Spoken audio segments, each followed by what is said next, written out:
live. Hi, welcome Shahzad to I Love Property podcast. How are you? Yeah, no, Bob, I'm good. How are you?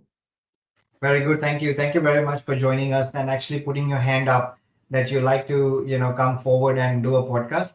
Of course, we don't know otherwise each other, so this is actually more about sharing your first experience in Australia, buying your very first home that you did it yourself. So congratulations on that. Firstly, that's absolutely applauding that someone who is new to the country could do that. So before we go any further and ask you questions, because I've got lots of them to get the audience excited a little bit, those who are listening to this.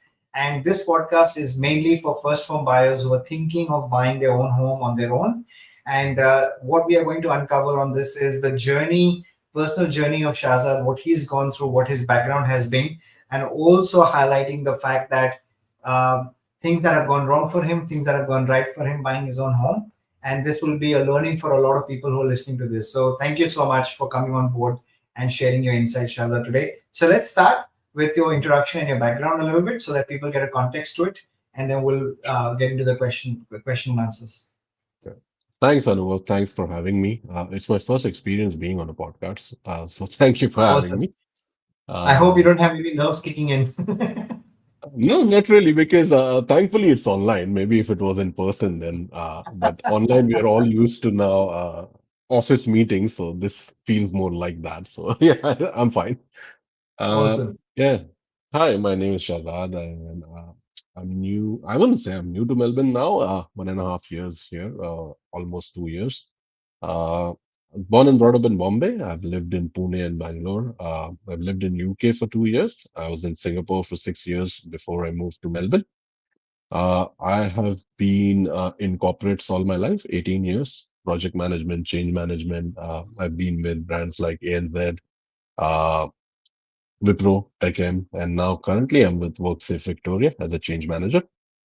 Uh, and yeah, I'm sure we'll discuss the property buying experience, but in a nutshell, I bought my first property in Australia as a first home buyer. It's a house in Craigieburn.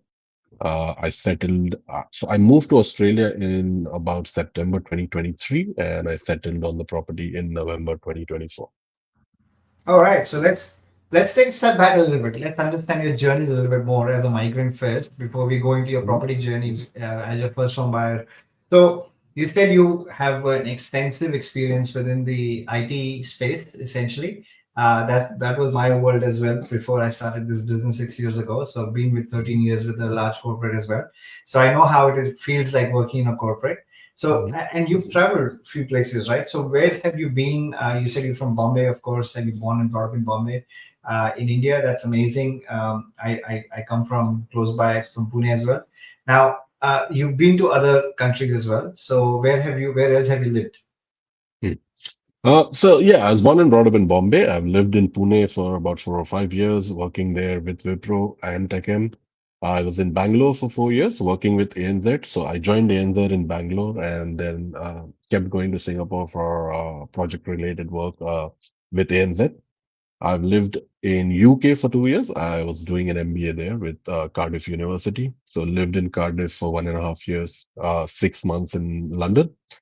And then, yeah, then I was in Singapore. Uh, I got an opportunity to work directly with a Singaporean bank called United Overseas Bank. So I was there for 6 years.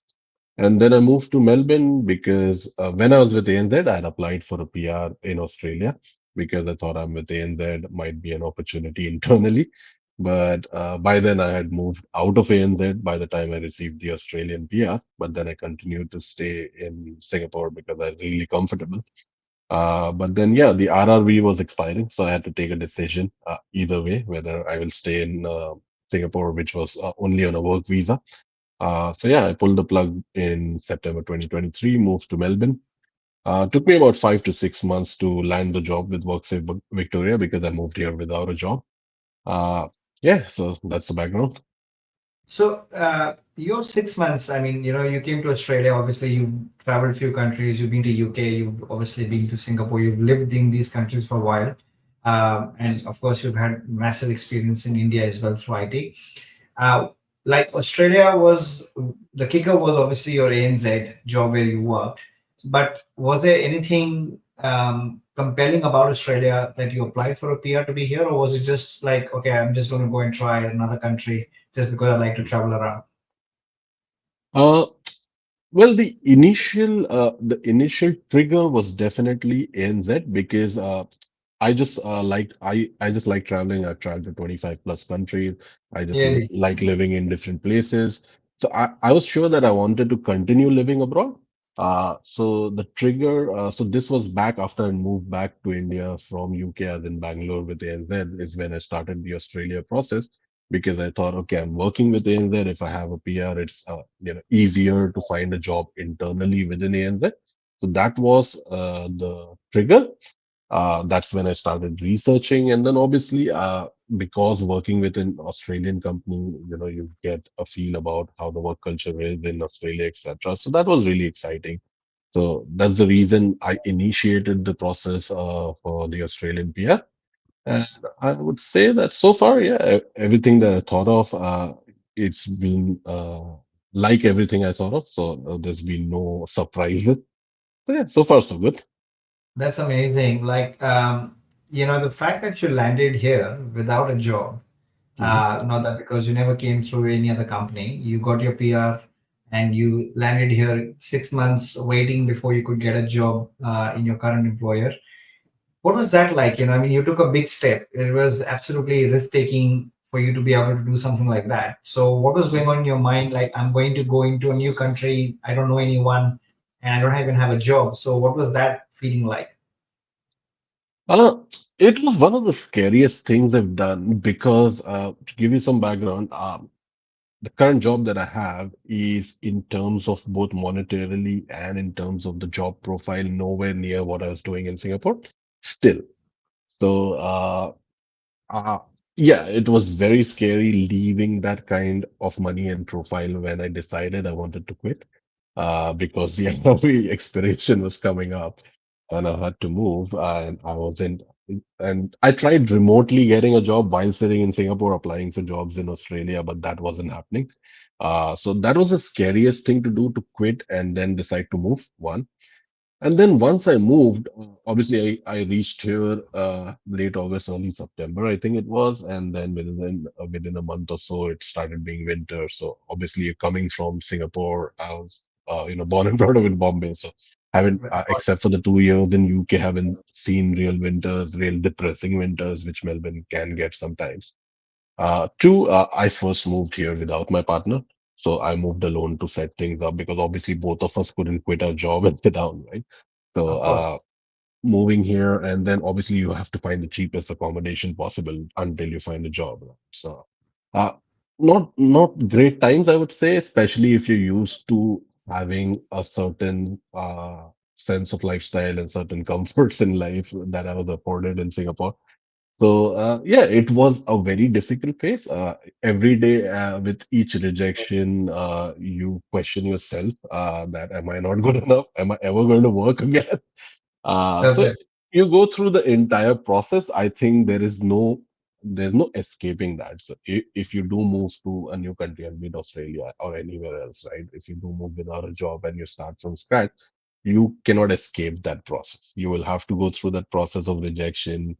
You will have to go through that process of self-doubt, and yeah, and you will have to go through the process of having a lot of contacts, applying for jobs through them.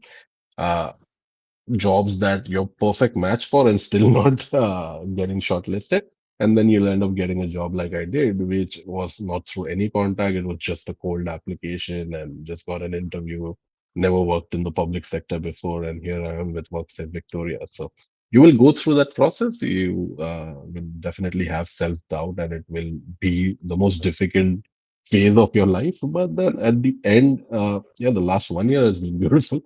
So yeah, I'm sure there's always a light on the other side of the tunnel, but when you're actually exactly. entering into that dark tunnel, when you have no idea, you really don't know how long you're going to be in it to make it really Exactly. work for yourself. Yeah. So, I would say you're probably very bold to take that step. And a lot of migrants do that. Like they land up in Australia and then they start finding the job. So, those 6 months, while it has been very difficult for you to land your professional job that you really wanted to do with your experience, what did you end up doing for work for those 6 months before you got a Hmm. first job? Yes, to answer your first question, yeah, you definitely have to be a little brave to pull the plug and move anywhere, right, and do anything that is this big. In terms of what I did, the good part about being a PR is there are no restrictions. So that is the biggest positive in that dark phase of your life is that you can try and do anything. So there wasn't much I didn't think about doing. So every day you think of a new way to earn some money. But then I'm very passionate about photography, so I do a bit of wildlife photography, a bit of landscape, etc. So I finally got time to work on that, set up my site, trying to sell prints, which I never did in my life because I didn't want photography to become a chore. But now that I didn't have a job, that was the avenue to make money. So I tried to do a bit of that, sell some prints, tried to do a bit of event photography, made some money with that, and then I did what all of us do. I did Uber Eats because I couldn't drive for Uber for I think it was 12 months. 12 months or 6 months, you have to have an Australian license. Um, my license was a Singaporean license, so immediately got converted to an Australian license within 1 month of coming. But then, if it isn't a 12-month-old license, you cannot drive for Uber. So all you can do is the Uber Eats delivery. And when I was so far along in my career and in a very senior position in Singapore, going back to doing that kind of work, although no work is small, right? And especially Australia teaches you that, which is a very good thing in Australia. No work is looked down upon. But then at the end of the day, it does pinch when you move to move up, you never move to move down, right? So it does pinch you that what am I doing with my life? But then as long as you have a plan, you're working towards it, keep your head high and just, yeah, go through that phase. So that's what I was doing. Wow. And in that period, did you ever feel that I made a wrong mistake? I should have gone back, or I should go back to Singapore? No, that door was closed. Like I said, I was on a work visa in Singapore. Yeah, you were So on work visa, yes. the only option was to go back to India. But yeah, Yeah, every day I regretted the decision. Every day I questioned myself. Every day I said, "What am I doing?" But every day I also told myself that you just need one interview to click. absolutely. I think that talks a lot about persistence and being consistent at what you actually willing to do and go all hard in, because a lot of people give up, right? And it's not easy to find a job in Australia. When I landed 20 years ago here in this Mhm, country in 2004, we had similar challenges. I actually did my master's here in RMIT, and mhm, right after that, I was looking for engineering jobs, obviously, and I mhm, applied to too many companies, and it was all rejected on the basis of maybe I was overqualified, because masters in this country is to an extent an yeah. overqualification for the jobs that you would look for. And I Mhm, never landed an engineering job as such, right? So I almost mhm, got so demotivated at that back then. But thank you to the consulting firm who thought that I was good enough to do consulting, and mhm. that changed everything. But it's a journey, right? It's a journey. It's It a definitely hard is. journey. And as you said, like every single day, you are thinking that, hey, I've got a family that is waiting for me. And every single day I spend here, any additional day I spend here that I can't bring them here is an additional pressure, apart from the fact that you're not doing anything. So you obviously lived those 6 months on your savings that you may have had from your previous Mhm, work life, mhm, and spending in Australian dollars, whilst you also earned in Singaporean dollars. So maybe it might be apples for apples. mhm. Not hurting much of that. But people coming from India, they're counting dollars to rupees every single day. No, I think that was the biggest saving grace, and I speak about that to everyone who asks me for advice on anything. I'm like, if I was coming from India to Australia, uh, at a certain age, and it depends on individual to individual. Uh, if I was doing the same thing in my early 20s, I wouldn't care, right? You would sleep anywhere. You would do anything. You don't care. But moving in your mid 30s when you're already accustomed to a certain lifestyle, if I was moving from India and I had to worry about that, it would have been 100 times more difficult. And maybe after 3 or 4 or 5 months, I would have given up. But then, yeah, if you're moving from another Western country or another country where the conversion rate is in your favor, it definitely does make the journey a lot more easier. because at least you know that, okay, you can cover 6 months rent. You don't have to worry about, okay, I'm not going to eat enough food. You don't have to worry about things like that. Although, yeah, mentally it can be very depressing and challenging, but then, yeah, at least your basics are covered. Yeah. So, what would you tell the viewers who are struggling in that phase right now, not having a job, and or jobs that they want to land in, especially professional? A lot of people give up.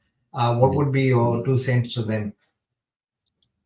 I would say continue, persevering just because it takes one interview, right? Or it's not even one interview, it's one moment of somebody deciding something, somebody not clicking reject on your CV, somebody clicking shortlist instead of reject. In that one moment, that person is in a good mood, right?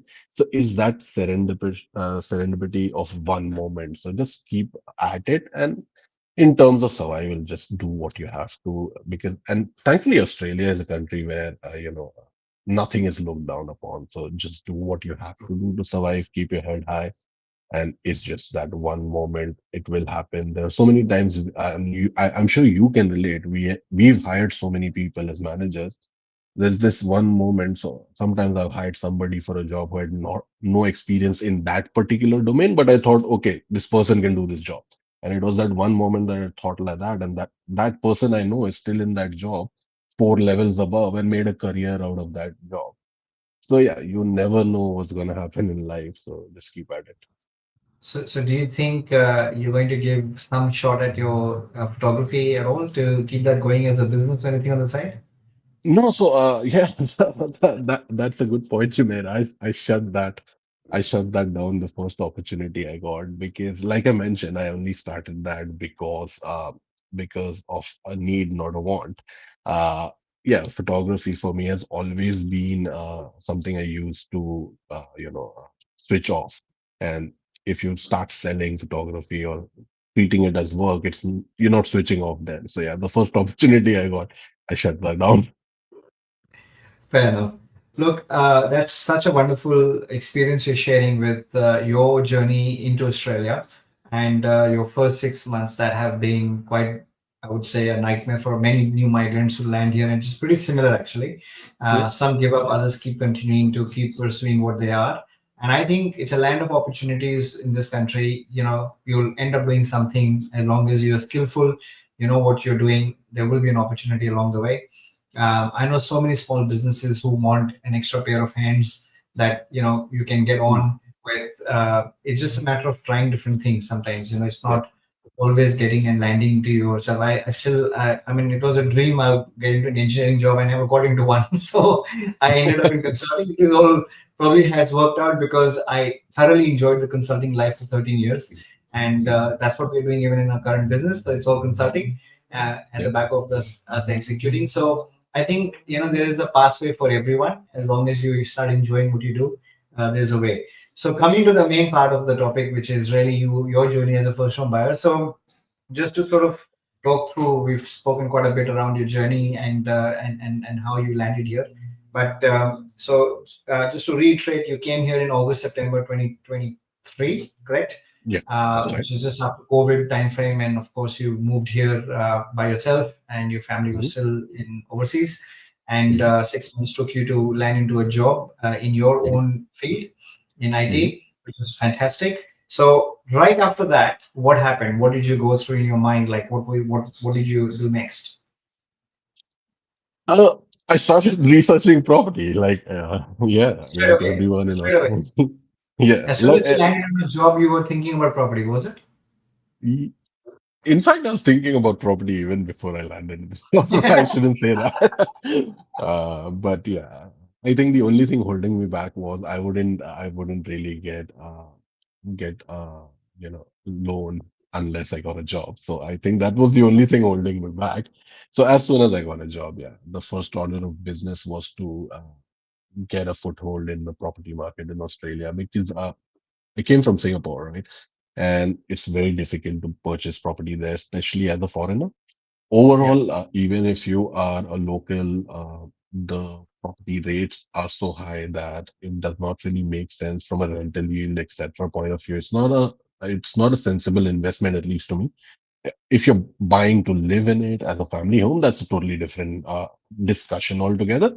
But it's definitely not a sensible investment, the rates of property there. So for 6 years, I couldn't even think about it. So as soon as I came here, yes, that was at the back of my mind.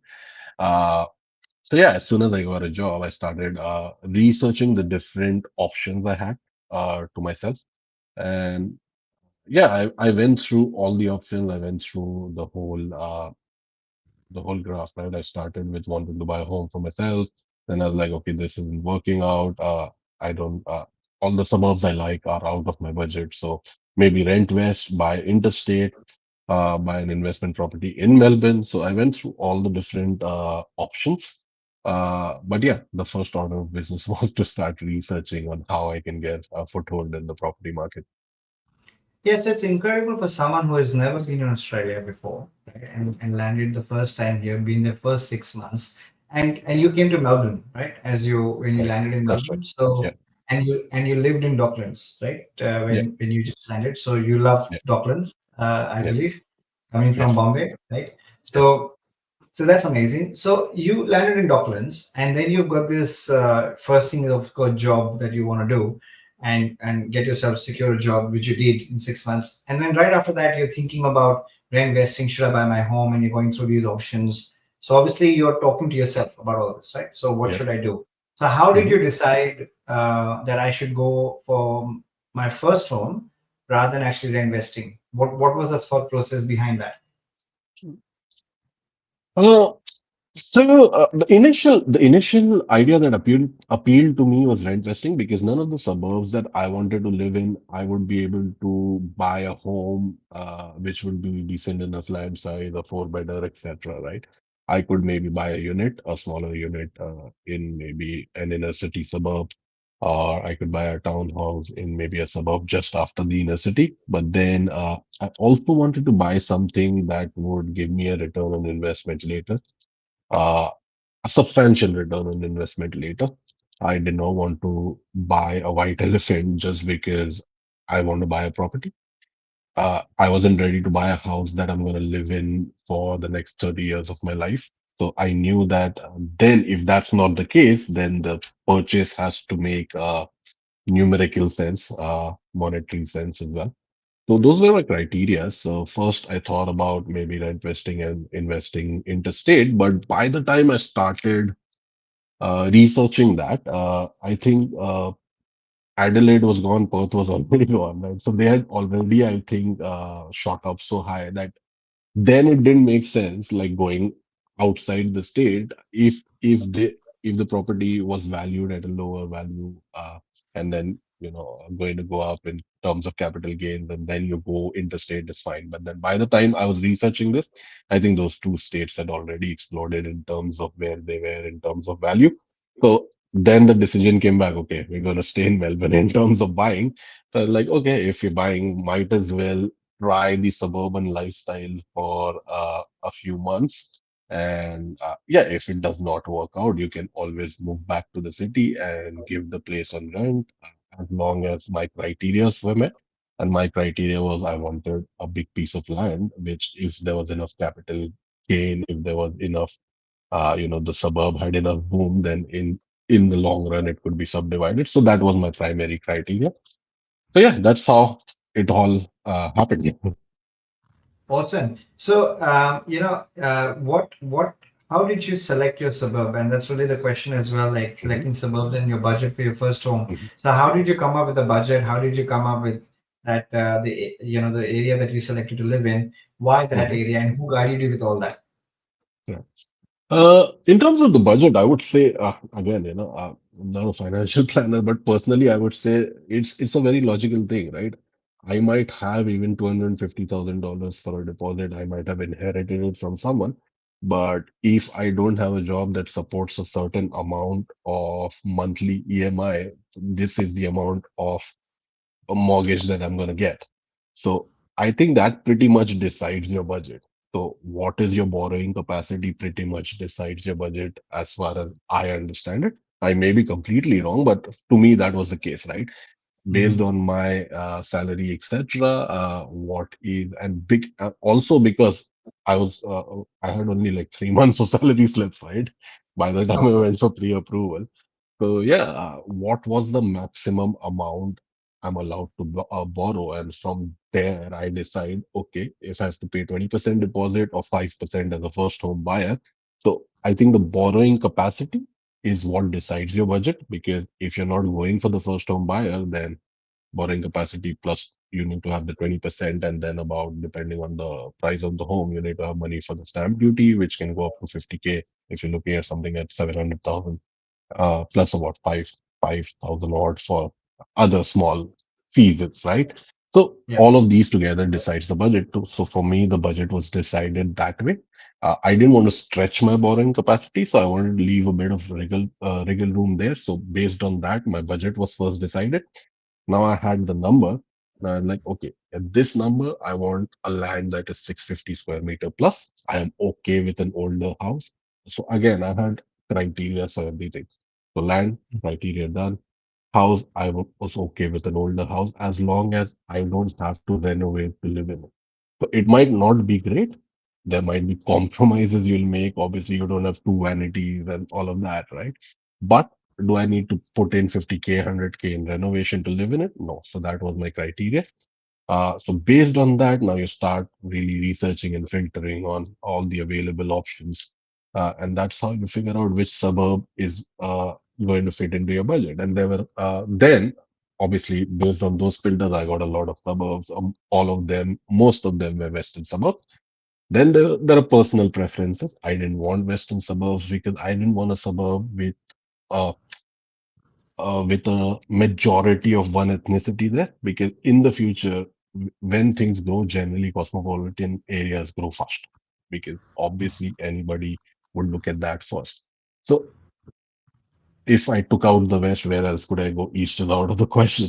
So it was step by step narrowing, adding filters, and that is where you land. So then it landed to a few suburbs, out of which then I started. That is where Craigie came across my table, and that is where I decided, okay, let's look at this option. Then within Craigie, so there's no substitute to the amount of time you spend on all this, right? There's no substitute to hard work. So the amount of hours I've put into all this is just crazy. So yeah, once I came across Craigie, I started visiting the place from Docklands. So it's a 35-minute drive one way. So every weekend I was there for the starting of the day to the end of the day.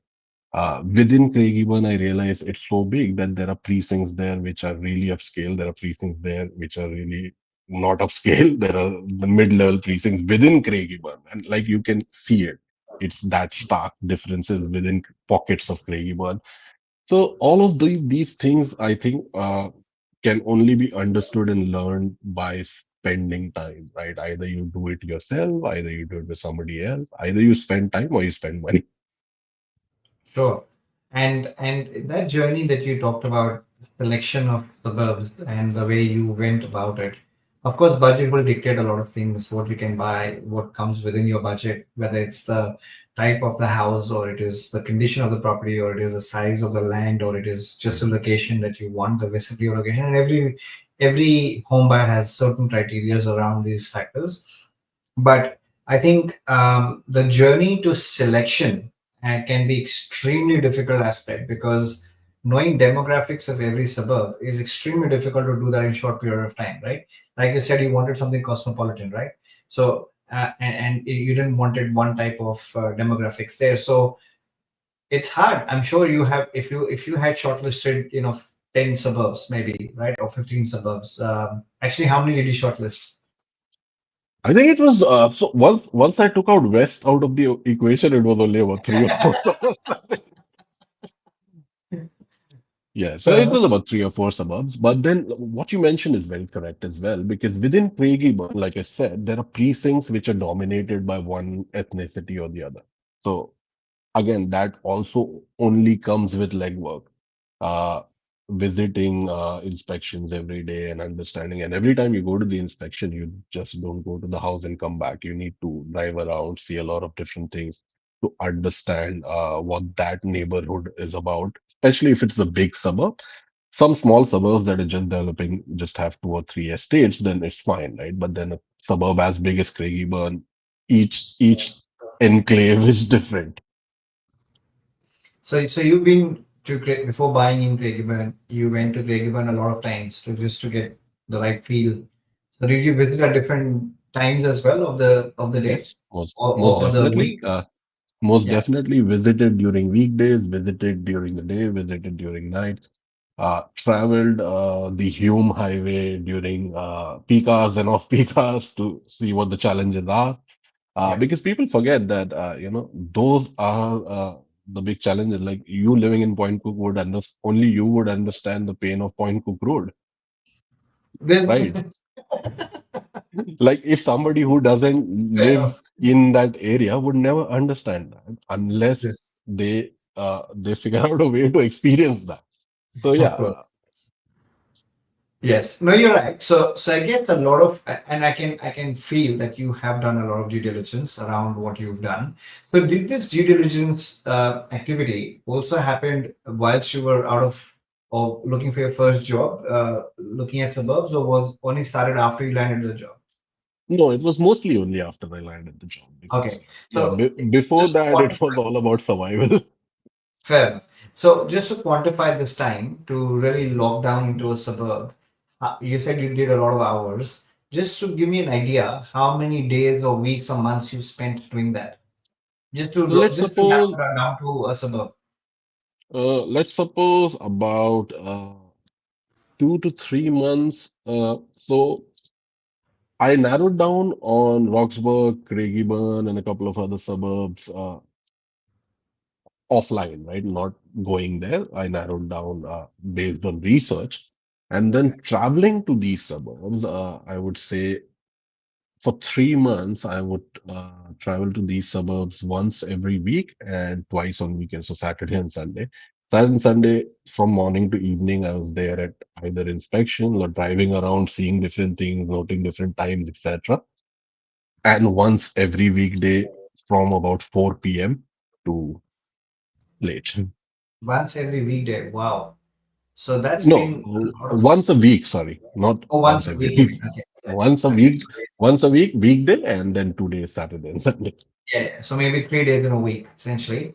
You've been there. And for how long did you do that? For 3 days a week? For More three than weeks? 3 months, more than 3 months. More than 3 months. Con- So for 12 weeks, Consistently every week. Consistently every week.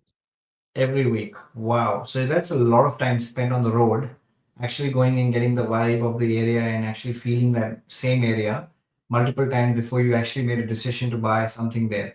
And Yeah. during this time, was your family with you also, or were you just alone by yourself going and doing this? No, it was me and my partner always. Okay, so you had partner also visiting. That's good. So the decision is basically taken together because I know you mentioned your partner was overseas whilst you were still Yeah. trying to set things up here. Okay. Yeah. So So after you got once the I job, landed the job, she moved in here. okay, okay, fair enough. Yeah, makes sense. So, so talk to me about.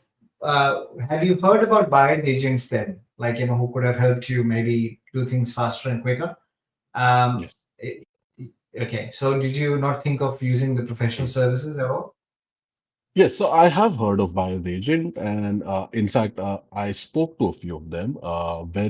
Like I mentioned, the first option I thought of was interstate rent vesting. Uh, Yes. so uh, yeah, when I was researching that, that's when I came across the concept of buyer's agent, which is quite a novel concept for Australia, right? Because you don't really see that in either UK or Singapore or India. There are overall real estate agents, but specifically a buyer's agent. This was the first time I'd seen it. Okay. So yeah, it did come across in my research, and then I spoke to a few of them. But then, yeah, once the decision changed back to buying something locally, uh, is when I decided not to go with a buyer's agent. Just because you could access the area yourself, you could go and visit the area and you could do it all by yourself, and you were ready to spend that time and effort to make this happen for yourself. Yes. One, I was ready to spend that time and effort and to learn the ropes. I think one of the bigger aspects for me wanting a buyer's agent was because I didn't know the process of buying property in Australia.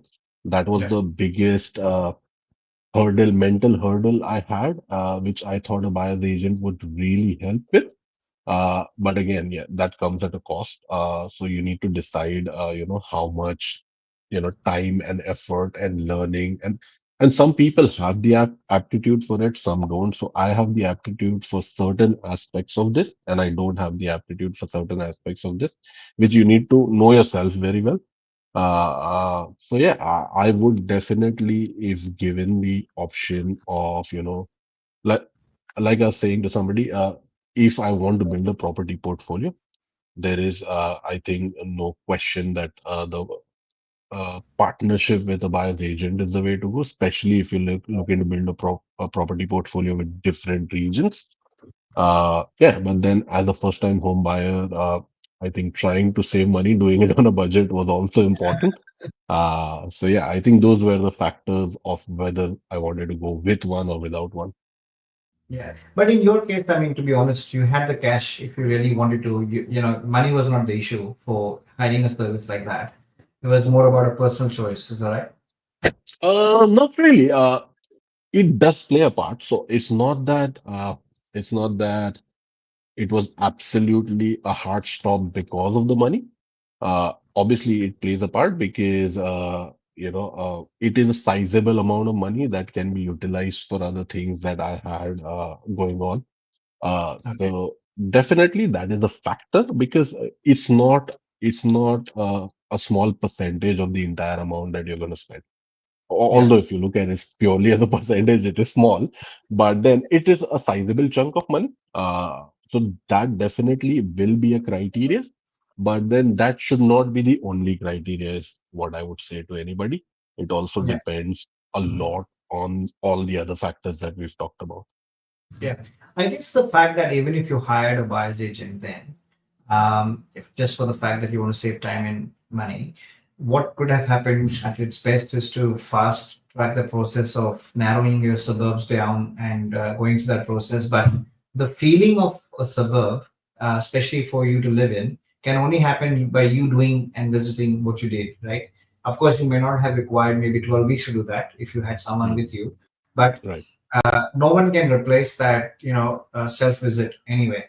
So because I'll tell you what, when we did our first home buying for one of our clients in pandemic, right, when things were like Mm, so stringent in Victoria, you were probably not here back then, but what happened mm. was No, Victoria I heard about Victoria's legendary lockdown.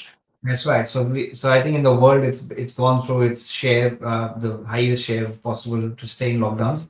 And there was a time in these lockdowns where we were not allowed to travel outside a 5 kilometer zone, right? And Mm, it all had to be within the 5 kilometers. So that restricted a lot of people to travel from different parts of the state to even visit properties because life can't stop. So people are still moving for rental purposes or buying homes or whatever.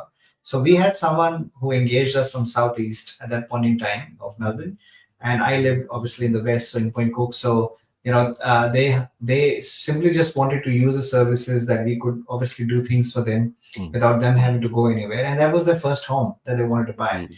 So they Right. started with southeast, and they said, "My brief is let's go southeast," and then we started showing all the properties in southeast, north, west. We ended up doing that research for them, and the type of houses they were liking ended up being the west actually, then the southeast because they wanted newer like properties and so forth. Mm, So and ultimately they zeroed down to Point Cook, right?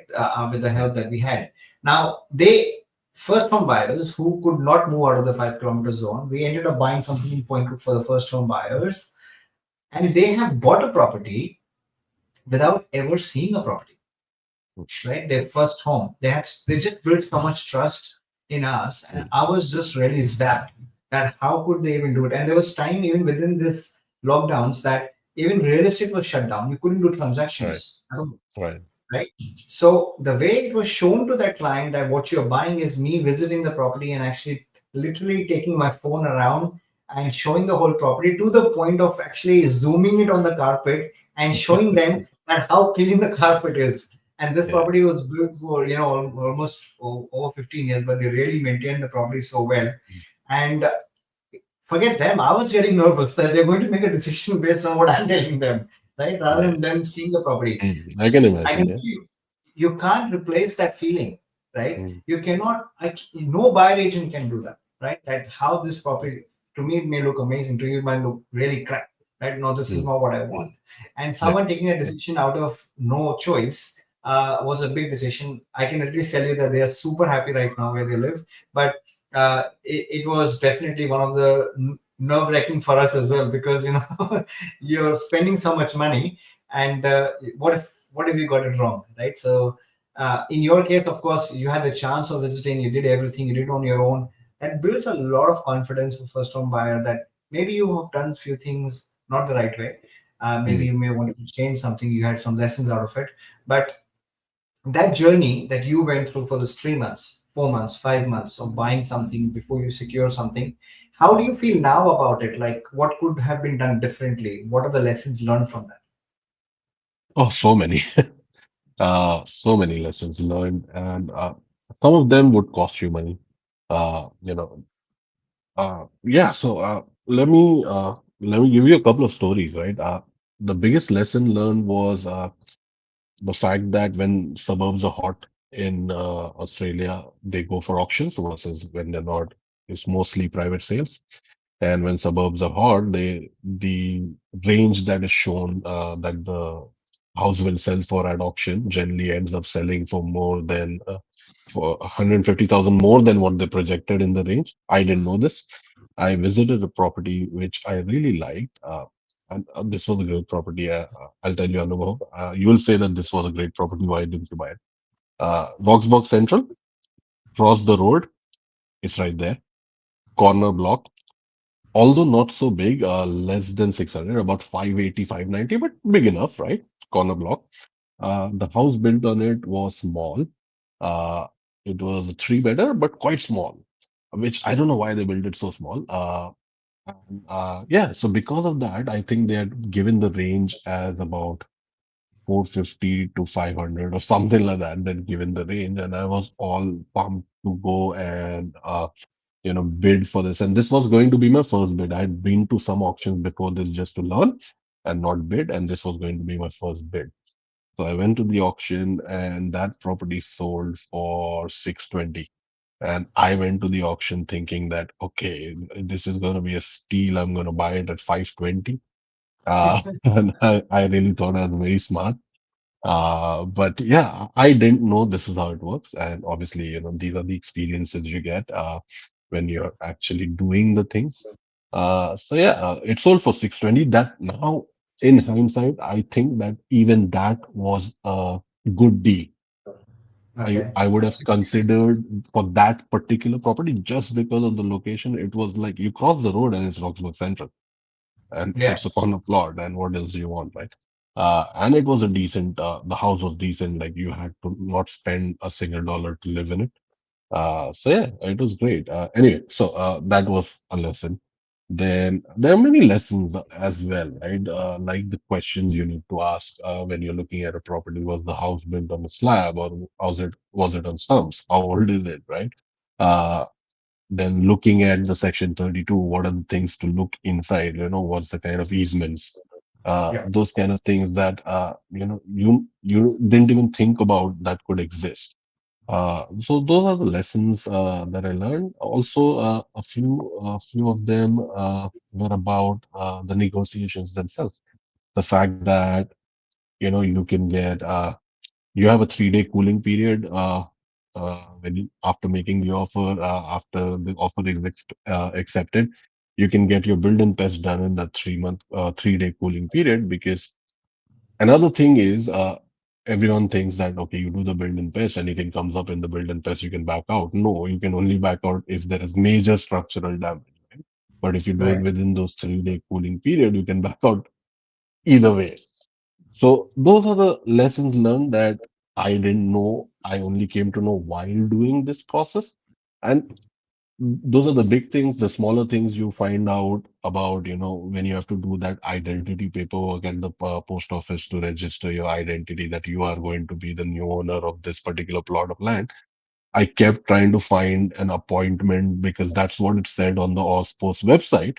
So I kept trying to find an appointment for that service. And after 1.5 or 2 days, I found out from my conveyancer, you can just walk in. That does not require a appointment. So those little things as well. So there are big things and little things that you learn along the journey. Yeah, so just on that, so it obviously sounds like you went into your private sale for yourself, finally the one that you purchased, right? Yes. That's where those Finally, I conditions. thankfully found one. Yes. Yeah, that's good. So, just to also add, to add on for the listeners, if you pull out within the 3 days on a private sale, you are liable to pay either $100 or 0.1% of the actual Yes. purchase price, whichever is higher in Victoria. So, but in auctions, you have no chance to do that. Exactly. So, because you're buying literally what you see and what you bid for, that's yours. So, there's no conditions to add to Exactly. that. But you can do building in pest if you want during the campaign when it's running in auction. So, you said you've been to auctions, and of course, you thought of a price that was far lower that you wanted, but eventually you saw properties probably going in auctions over 100, and you sort of your mind shifted from 520 number to 600 plus type of number, and Mhm. that was where it was a bit settling for you. So how many auctions did you really go through to really understand the process of how things work? In all, I think I've been to about 17 or 18 auctions during that process. 17, Uh, 18 auctions. Wow. yes. Like I said, I literally lived in Craigieburn over the weekends. Did you not Yeah, think of renting in Craigieburn and then finding a house rather than actually traveling to from Docklands to Craigieburn every day? I like the drive. And initially, There you when I go. used to go to Craigieburn, it was more like, oh, you're going out of the city and it's a nice day out because it's so quiet. So those 17 auctions and 18 Mm. auctions was obviously outside this 12 weeks of window that you spent in just getting a feel of the area before you decided to buy, right? So that's There's additional some time. overlap, but yeah, Okay. Some overlap. it was Wow. over and above. There's some overlap, but That's an extent. You have the power, man, to really spend time into things and get things going. That's awesome. And how do you feel now living in Craigieburn versus Docklands that you've been now in this property for over a year now, or no, not nearly really. I six settled months, in November, so 6 months. it's just been about 4 months. Oh, only been 4 months since you settled. Okay, so we are already just okay. So how are you feeling now in Craigieburn after doing so much research and everything, and now comparing to your life in Docklands? Uh, as soon as uh, as soon as I stay in the property for over a year, I'm gonna move back to Docklands is what I feel. Not because of anything else. It's just, different people have different pace of life that they like, different vibes that they like. So yeah, I think I've tried this. It's great. Uh, I would love to, live here over the weekends, maybe, or maybe, come here for a change. But then, yeah, I wouldn't like to live here permanently. But yeah, that's how I feel about the suburban lifestyle. But in terms of the property itself, it's been great. No dramas whatsoever. You do learn that obviously living in a unit versus living in a house has different challenges, like things that you never thought about you will have to deal with if you're going to have a house with a large land. The amount of grass that you need to mow and the amount of grass that you need to mow on a fortnightly basis, especially in the summers, is crazy. Like little things that come up, like I received a council notice that the tree was very close to the power line.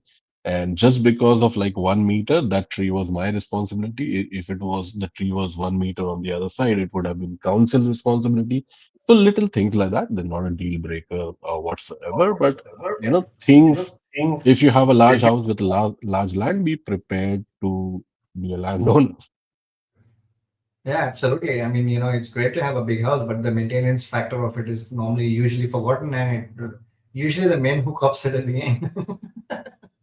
Maybe I'm biased, Exactly. but that's how it happens. Like, every weekend now you've got extra chores to do, Most or definitely. maybe hire services if you can afford it to make that work. So I just want to spend maybe a few minutes if you're comfortable sharing this, but you went through extensive research on Craigieburn. You visited that for 12 weeks and on and off on different times, different time of the day as well, weekends, days. Mhm. And now you're telling me that you probably want to go back to Docklands. So did you not see that at that point in time that the lifestyle in Craigieburn versus Docklands is very different, and I like where I live. So why go to Craigieburn?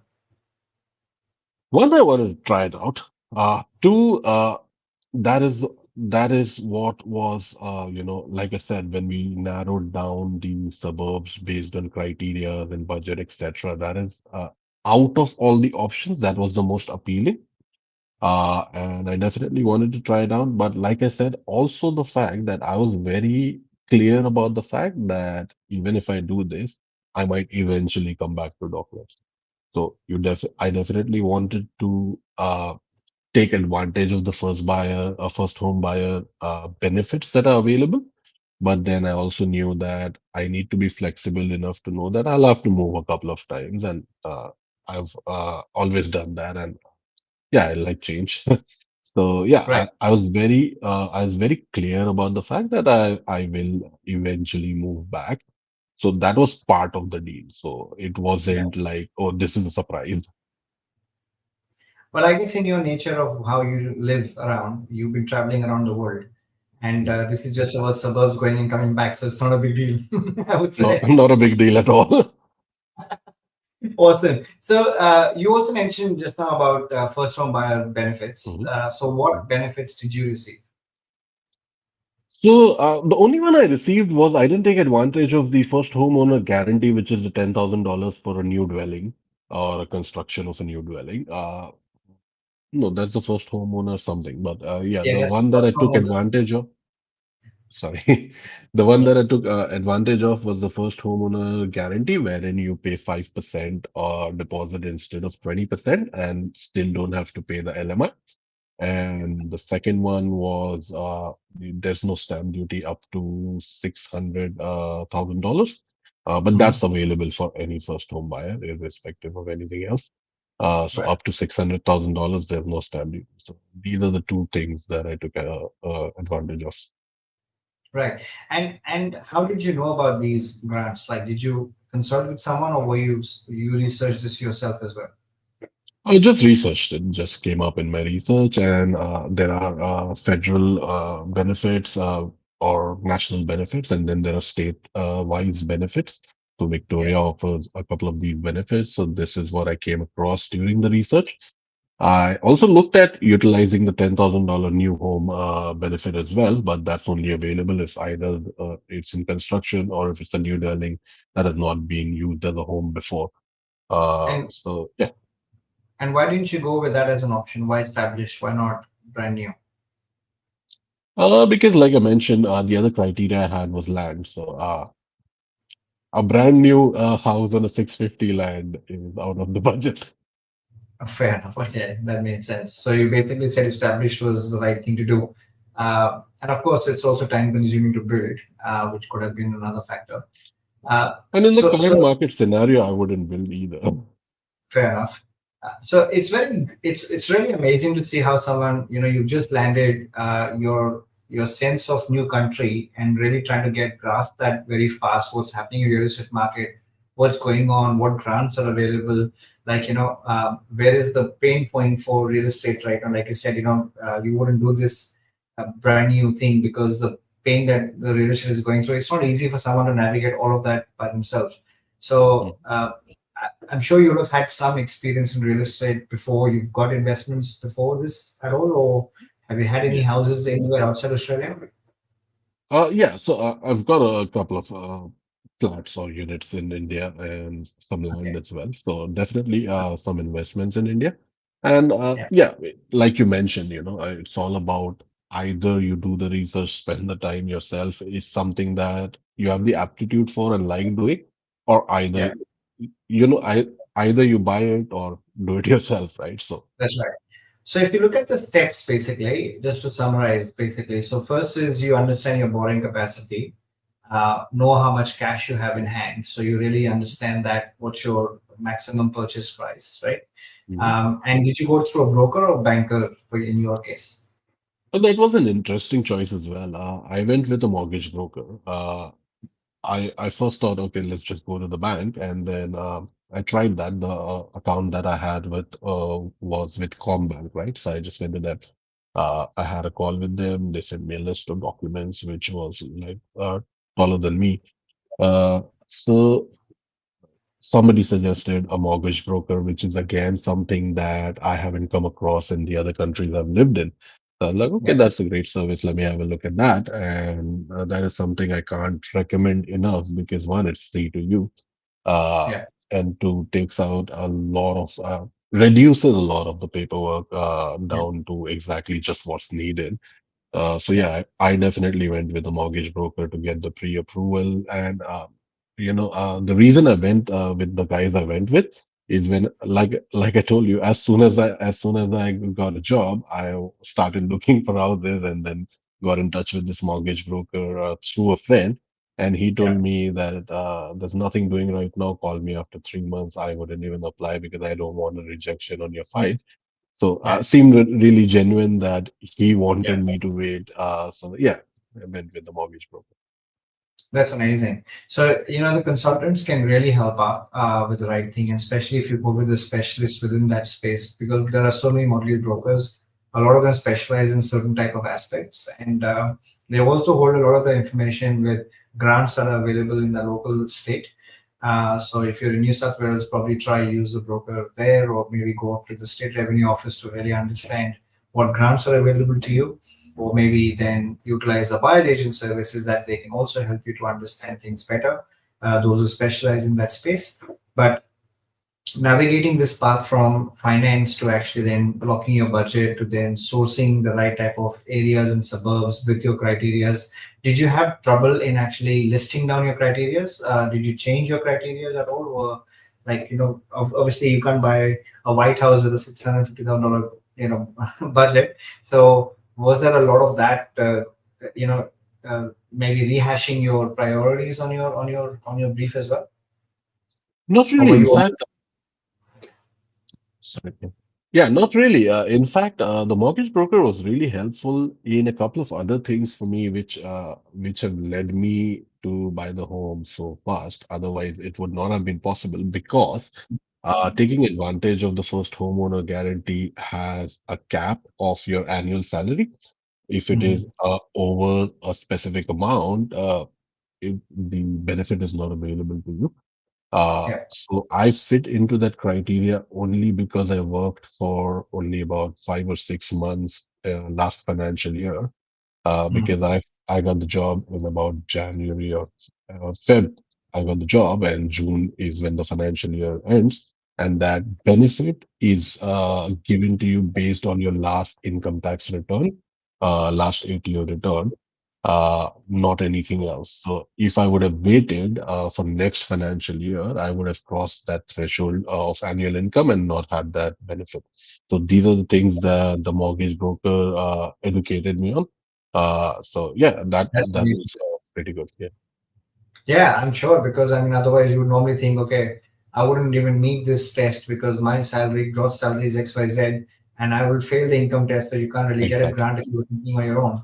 So it's someone exactly, who's thinking outside the box and saying, hey, we are going to use your last year's tax return, and you haven't Mm, made enough, so this is actually will qualify, which is fantastic. Which otherwise you would not qualify actually if exactly, you wait for 2 years. exactly. Wow, that's actually amazing learning.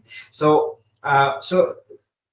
there have been, things that you have taken support and consultants to help you with your finance. For example, you've been through your entire journey of finding this property on your own. You're in your house where you wanted, in that area that you wanted. You're living quite comfortably where you are. The house is really nice. The appeal is good. Everything is great, and you're also planning to come back to Docklands. Now, if you were to look this back a year and a half, do you think you have achieved quite a lot already for yourself in Australia? Now that we put this into hindsight and we're talking about it, yes, most definitely. But it is human nature sometimes to be ungrateful. So in our daily life, we forget how much we have and how much we've achieved. So now that we look back at it in hindsight and we're talking about it like this, yeah, I think we should be grateful for whatever little everyone of us has done. So yeah, it Yeah, feels nice. I think absolutely, because I know so many horror stories with people and their journeys in the first 2 years that they've gone through. People have not even landed in their jobs right now, or the comfortable jobs that they wanted to do. So, touch wood, it's been definitely been a journey for you, and everything, like you said, has worked out for you quite how you thought it should work. But I would have probably done this a little bit differently if I was you back then, knowing the value that consultants bring to this process. Because let's say if it's a similar case like you would have come to me at that point in time, the decision could have been turned around differently. And this is the cost of not utilizing the right type of services, or maybe not being aware of it. And I think Mhm. this podcast is all about sharing that journey. And in your case, it's gone pretty smooth for you, right from doing what it is. Yes, it's taken its time. That's okay. No, Everyone sorry to slows. interrupt, but even with me, I wouldn't say it's gone smoothly. In fact, like you mentioned, if I did have more help, it would have been much better because there have been a lot of hiccups, properties that I missed out on that I should have definitely landed. Yeah, Within the property that I landed, I could have negotiated more if I had the right expertise or right hindsight that I have now. Then.